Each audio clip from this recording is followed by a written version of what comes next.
Hello friends, welcome back to another analysis video. इस video में हम F I I D I I trading activity देखेंगे। उसके बाद Dow futures, Nifty, bank Nifty को एनालाइज करेंगे। देखेंगे नेक्स्ट वीक में क्या हो सकता है। पैसा डबल स्टॉक्स जो पिछले वीक में सजेस्ट किया था मैंने, उनको एनालाइज करेंगे। और उसके बाद मैं बताऊंगा मेरा बैंक निफ्टी का ट्रेड जो मैंने कल लिया था, क्यों लिया था, और आगे जब हम जाएंगे तो क्या सिनेरियो बन सकता है। तो वीडियो को एंड तक देखिएगा। अच्छा लगे तो लाइक, शेयर, सब्सक्राइब ज़रूर करिएगा। ठीक है, अब स्टार्ट करते हैं। एफ आई आई और डी आई का ट्रेडिंग एक्टिविटी से स्टार्ट करते हैं। तो यहाँ पे अगर आप देखोगे, पहले 5 दिनों में यहाँ पे अच्छी बाइंग दिख रही है और 2 दिन बहुत ही ज़बरदस्त बाइंग हुई है।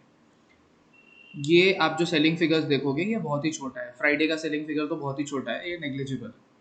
सिमिलरली अगर हम डी आई को देखें तो डी आई भी कुछ खास सेलिंग नहीं कर रहा है, और जहाँ पे भी एफ आई आई सेलिंग कर रहा है वहाँ पे वो बाय कर रहे हैं। इसका मतलब ये मार्केट को बैलेंस कर रहे हैं। लास्ट मंथ का नेट डेटा कितना था? 23,000 करोड़ का सेलिंग फिगर था, और यहाँ पे 18,000 करोड़ था। तो कहीं ना कहीं इसने मार्केट को संभाल लिया है इस बार डी आई ने। अब आगे देखते हैं क्या होता है। फिलहाल तो दोनों ही पॉजिटिव हैं, सो लेट्स सी आगे क्या होता है। अब डाउ फ्यूचर्स की बात करते हैं। डाउ फ्यूचर्स में देखो, एक बहुत इंपॉर्टेंट जंक्चर पे खड़ा है डाउ, और इसीलिए यहाँ पे इतना ज़्यादा कंसोलिडेशन हुआ है। अगर आप देखोगे, ये एक वी बॉटम है, ठीक है। वी बॉटम क्यों है? क्योंकि ये वी शेप में है। सिंपल, इसमें कोई दिमाग नहीं लगाना। वी शेप में है तो ये वी बॉटम। अब जब भी वी बॉटम बनता है तो इसके जो टारगेट्स होते हैं वो हम फिबोनाची रिट्रेसमेंट से निकाल सकते हैं। जो इसका पहला बड़ा टारगेट होता है वो होता है 100% एक्सटेंशन, मतलब कि ये डेप्थ जितना है उतने ही ऊपर रेप्लिकेट हो जाएगा। वो लेवल भी मैं आपको दिखाऊंगा। तो ये 38% हुआ, 50, 61.8, और इसके बाद का जो मेन लेवल होता है वो होता है 100% या फिर 1:1 एक्सटेंशन। ठीक है, अब इसको डीपर व्यू लेते हैं। तो इसके हिसाब से अगर आप देखोगे तो it is resisting near this level, जो कि है 35,284। यहाँ से जैसे ही ये ऊपर निकलेगा डाउ, तो फिर ये चला जाएगा 36,620, 36,600 के आसपास। मतलब यहाँ से ऑलमोस्ट 1400 पॉइंट्स की रैली आप पकड़ सकते हो। अब ये तो हो गई फिबोनाची की बात। अब हम बात करते हैं जो हम एक रेंज की बात कर रहे थे इतने दिनों से। ये रेंज था लाइक 35,100। 35,100 को इसने ब्रेक किया फ्राइडे को, और 35,200 के ऊपर भी क्लोजिंग दिया। तो अभी एक ही हर्डल है 35,245, जो मुझे नहीं लगता अब की ज़्यादा दिक्कत होगा इसको क्रॉस करने में, क्योंकि इतना ज़्यादा कॉन्सोलिडेट करके अब ये ब्रेकआउट देने की कोशिश कर रहा है। तो एक बार वो इसके ऊपर निकलता है तो यहाँ पे एक ब्लोआउट रैली आएगा। वो सिमिलर रहेगा जैसे 15,900 ब्रेक होने के बाद निफ्टी में आया था, जो कि डायरेक्ट 400 पॉइंट्स ऊपर चला गया था। Similarly similar kind of rally यहाँ पे भी आना चाहिए, बिकॉज बहुत लंबा कंसोलिडेशन हुआ है। यहाँ पे रेंज के ऊपर पार्ट में भी कंसोलिडेशन हुआ है और फिर ये ब्रेकआउट हुआ है। अब इसमें चेक कर लेते हैं फाइनल जो मैं 1:1 एक्सटेंशन बता रहा हूँ वो कहाँ पे है। ये 40,900 पे है, तो 40,000 से 41,000 तक का टारगेट हम इसमें लेके चल सकते हैं। अब आप बस इस वैल्यू को याद रखो, मैं बाद में लास्ट में बताऊंगा ये वैल्यू मैं क्यों बता रहा हूँ, और सिमिलर एनालिसिस हम निफ्टी में भी करेंगे।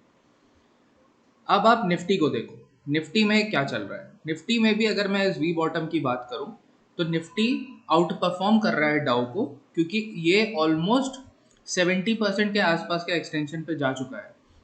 और इसका 100% एक्सटेंशन कहाँ पे आ रहा है? 17,345। ठीक है, तो 17,300, 17,400 ऐसा कुछ एक इसका टारगेट बनता है अभी के लिए। ठीक है, अब ये वैल्यू इंपॉर्टेंट क्यों होता है? ये वैल्यू इंपॉर्टेंट इसलिए होता है क्योंकि जब भी 1:1 एक्सटेंशन हो जाता है फिबोनाची लेवल्स पे, तो एक बड़ी करेक्शन आती है, आइडियली आती है। ये आप जाके चार्ट्स में चेक करना। तो उसके हिसाब से अगर 17,000, 17,000 भी मैं कह रहा हूँ क्योंकि वो एक राउंड फिगर है, तो 17,000 या 17,300 के आसपास अगर इंडेक्स पहुंचता है तो एक बार को आप यहाँ पे प्रॉफिट बुकिंग कर लेना। क्योंकि यहाँ से अगर 10-20% का भी करेक्शन आता है, तो लेट्स से 17,000 से 20% का करेक्शन आता है, तो वो ऑलमोस्ट 3400 पॉइंट्स हो जाएंगे। 3400 पॉइंट्स का मतलब कितना हो गया, 14,000 समथिंग तक इंडेक्स आएगा। तो अब आप सोचो यहाँ से इंडेक्स आ जाएगा इसके आसपास, तो जो स्टॉक्स बढ़े होंगे उनकी भी तो वैल्यू गिरेगी ना।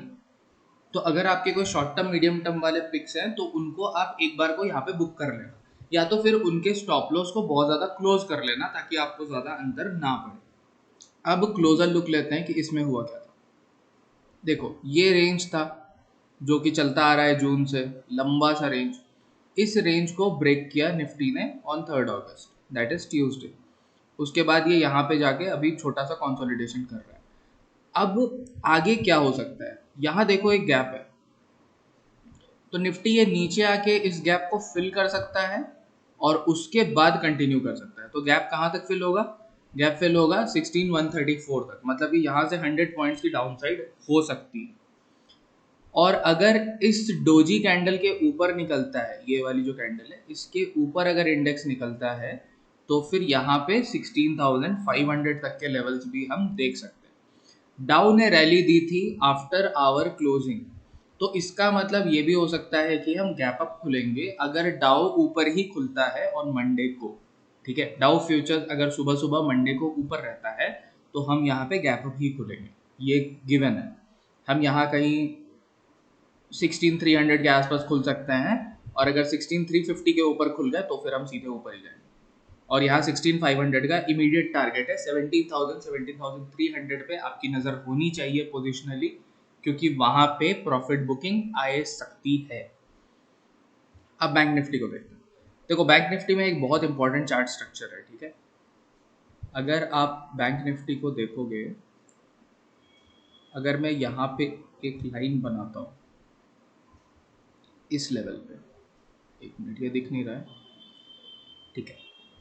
अब देखो इस लेवल पे अगर मैंने एक लाइन बनाया तो आपको ये क्या पैटर्न दिख रहा है, ये बहुत ही सिंपल सा पैटर्न है और इसको कहते हैं कप एंड हैंडल।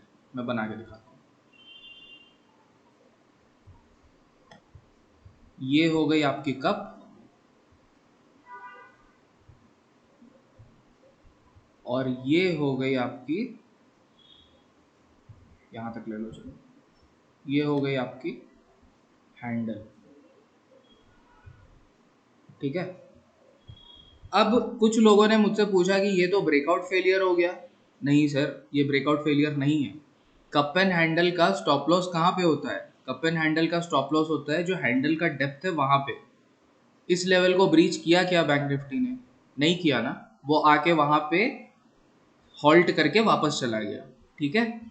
तो यहाँ पे ब्रेकआउट होने के बाद जितने लोग यहाँ पे लॉन्ग गए होंगे, बेसिकली मार्केट ने उनको शेकआउट किया और उसके बाद वापस ऊपर चले गया। जब वो निकल गए मार्केट से तो वापस ऊपर चला गया, ठीक है। अब यहाँ पे कप एंड हैंडल के टारगेट कैसे निकलते हैं, कप एंड हैंडल का टारगेट निकलता है, पहला टारगेट होता है handle target, second target is cup target. तो हैंडल की डेप्थ कितनी है, हैंडल की डेप्थ है 35,764 और 33,900, तो लगभग लगभग ये हो गई 1800 पॉइंट। राउंड फिगर में अगर हम पकड़े तो 1800 पॉइंट, 1800 पॉइंट्स अगर हम इसके ऊपर प्रोजेक्ट करेंगे तो कितना आएगा, वो आएगा ऑलमोस्ट 37,300। अब 37,300 पे एक लाइन बना लेते हैं। ये देखो, ये कोई मिस्ट्री है क्या, 37,300 जो है लेवल, ये इस कैंडल के टॉप से भी कोइंसाइड कर रहा है। इसका मतलब क्या है कि इसका पहला टारगेट तो 37,300 बन गया, जो कि बहुत जल्दी आ भी सकता है, ठीक है। मैं बताऊंगा क्यों आ सकता है। दूसरा है ये वाला लेवल। अब इस लेवल को मॉनिटर करते हैं। इस लेवल को अगर हम देखेंगे तो ये लगभग कितना पॉइंट है, ये लगभग 5300 है, ठीक है, 5300। तो 5300 अगर हम बोलेंगे तो ये 41,000 का टारगेट मिलता है। 41,000 का टारगेट मतलब वो ऑल टाइम हाई के ऊपर। तो आप 41,000 का टारगेट याद रखो अभी के लिए, और जब भी 37,700 ब्रेक होता है तो फिर वो टारगेट एक्टिवेट हो जाएगा, ठीक है। अभी के लिए वो बहुत बड़ा है और हमारे पास यहाँ पे काफ़ी रेजिस्टेंस भी है। सो अभी के लिए हम क्या करेंगे, हम ये हैंडल के टारगेट को लेके चलेंगे, ठीक है। Okay, now see what has happened. ये पहला ब्रेकआउट था, ये फेल हुआ, फिर ये दूसरी बार ब्रेकआउट हुई और उसके बाद सेलिंग प्रेशर आया, लेकिन मार्केट ऊपर ही सस्टेन कर रहा है। ये जो लाइन मैंने बनाई इसके ऊपर ही सस्टेन कर रहा है। ये लेवल टूट सकता था, राइट, लेकिन ये टूटा नहीं। अगर आप देखोगे बार बार इसने इसको सस्टेन किया है, मतलब यहाँ पे बायर एक्यूमुलेशन है थोड़ा सा। अभी अगर नेक्स्ट ओपनिंग इसके ऊपर कहीं पे भी होती है वो बाय हो जाएगा, ठीक है, अनटिल अनलेस ये क्लोजिंग प्राइस के नीचे, इनफैक्ट मैं तो बोलूँगा अगर 750 के नीचे खुलता है मार्केट, यहाँ पे 35 750 के नीचे कहीं खुलता है तो ही सेलिंग आएगी और तो ही ये गैप फिल होगा, नहीं तो ये गैप फिल नहीं होगा। अभी इंट्राडे में हो सकता है एक स्पाइक मार के ये फिल कर दे इस टाइप का कुछ, अदरवाइज मैं यहाँ पे नहीं देख रहा हूँ कि ये गैप फिल होगा अभी, अनटिल अनलेस यहाँ नीचे खुल जाए। अगर नीचे खुलेगा और सस्टेन करेगा तो आप इसको शॉर्ट कर सकते हो फॉर दिस गैप फिल का टारगेट। ये गैप फिल का टारगेट कितना है? 35,200। 35,200 आपकी टारगेट होनी चाहिए अगर ये नीचे खुलता है, that is 500 points. If it opens anywhere above, यहाँ खुले या यहाँ खुले, तो फिर ये ऊपर ही जाएगा और आपका पोजिशनल टारगेट होना चाहिए 37,200। उसके पहले का एक इंटरमीडिएट टारगेट आप क्या रख सकते हो? ये वाला, ये जो जहाँ से फॉल स्टार्ट हुआ था उसका टॉप 36,500। तो 36,500 और 37,200 पे मेरी नज़र है, मेरी इसमें पोजीशंस भी बनी हुई है और वो ऑप्शंस के अंदर हेज स्ट्रैटेजीज में है, तो वो मैं यहाँ डिस्कस नहीं करूँगा। मैं यहाँ पे एक ट्रेड आपको बताता हूँ जो मैंने फ्राइडे को लिया था और क्यों लिया था। तो सबसे पहले डेली का लेवल यही था जो मैंने मार्क किया था। तो डेली में ये ब्रेकआउट हुआ, ये रिट्रेसमेंट हुआ, उसके बाद ये थर्ड डे था। तो 5 मिनट कैंडल पे चलते हैं। देखो ये निफ्टी का 5 मिनट्स का चार्ट है, ठीक है। अब यहाँ पे जो मैंने डेली के लेवल पे जो लाइन बनाया था, ये लाइन वही है और ये दिन का पहला कैंडल है, देखो 9:15 का कैंडल है। तो मेरा यहाँ पे क्या था? मेरा यहाँ पे था कि अगर मार्केट ये इधर आके टच करता है मैं इसको पहले बाइंग करूँगा। क्यों बाय करूँगा? क्योंकि पिछले दिन क्लोजिंग उसके ऊपर आई थी, उसके पहले हमें ब्रेकआउट मिला था। तो मेरा था कि यहाँ पे मैं इसको बाय करूँगा और अगर ये स्विंग लो टूट जाता है तो फिर मैं वहाँ पे एग्जिट कर जाऊँगा और फिर मैं शॉर्ट की अपॉर्चुनिटीज़ खोजूंगा। लेकिन ऐसा हुआ नहीं। ये जैसे यहाँ टच किया, मैंने यहाँ पे 35,800 की मैंने कॉल ली और ये कैंडल जैसे खत्म हुआ, फिर ये कैंडल खत्म हुआ, तो दो बड़े बड़े कैंडल आ गए थे ग्रीन वाले and also with big tail, तो फिर मैंने उसको एग्जिट कर दिया। यहाँ पे आप देखोगे एक स्विंग हाई भी था, तो मुझे वहाँ पे अपना प्रॉफिट बुक करना था। और सुबह में बहुत ज़्यादा मार्केट वॉलेटाइल होता है तो ज़्यादा होल्ड नहीं करना चाहिए अगर आप ओपनिंग ट्रेड ले रहे हो, तो इसीलिए मैंने इसको इस लेवल पे एग्जिट कर दिया। नाउ अगर इसके ऊपर ये सस्टेन करता और फिर इसके ऊपर निकलता तो फिर मैं लॉन्ग की अपॉर्चुनिटीज खोजता। ये था मेरा पहला ट्रेड फ्राइडे का। सेकंड ट्रेड मैंने कहाँ पे लिया था? ये जब वापस नीचे आया और उसके बाद आप देखो ये यहाँ पे पहली बार इसने सपोर्ट लिया, ये दूसरी बार आके फिर से यहाँ पे सपोर्ट लिया, तो मेरी एंट्री यहाँ पे हो गई थी, दूसरी एंट्री। और उसके बाद ये जैसे ही यहाँ पे स्पाइक बनाया था तो ये स्विंग हाई के पास मैंने यहाँ पे एग्जिट कर लिया था। फिर से मैंने 37,800 का ही कॉल लिया था, आई एम सॉरी 35,800 का ही कॉल लिया था और यहाँ पे मैंने एग्जिट कर लिया था। उसके बाद मैंने दिन भर कोई ट्रेड नहीं लिया। आप देखोगे यहाँ पे ये बहुत सारे शेकआउट्स हो रहे थे, ये ब्रेकआउट करने की कोशिश कर रहा था नीचे बट ब्रेकडाउन हो नहीं रहा था। और फाइनली अगर आप देखोगे तो लास्ट के 15-20 मिनट्स में बहुत ज़्यादा बाइंग हुई है यहाँ पे, ये वाला पार्ट। तो इसीलिए मैं इसमें थोड़ा सा बुलिश हूँ और ये जो लास्ट स्विंग बना था दिन का उसके ऊपर क्लोजिंग आया है। तो अभी अभी टारगेट अभी देखिए मेन हो गया है 36,100। अगर इसके ऊपर इंडेक्स निकलता है तो यहाँ पे बहुत अच्छी रैली आने वाली है, तो आप उसके लिए प्रिपेयर रहो। और ये लेवल्स जो मैंने मार्क किए हैं इन पे ध्यान रखना।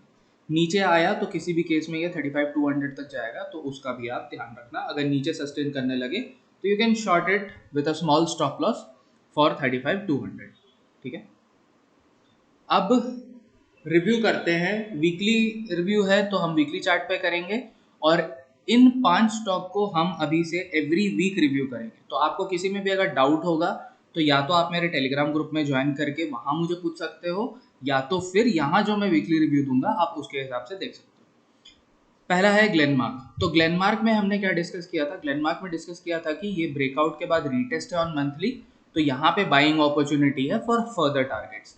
अगर आप देखोगे लास्ट वीक का कैंडल, तो ये रेड कैंडल है, लेकिन इसमें भी ये नीचे टेल है, इसका मतलब यहाँ बाइंग बिहेवियर है। और अभी कमिंग वीक में अगर इसके ऊपर निकलता है तो हमें एक पुल बैक दिखेगा इसके side. Next was Goa carbon.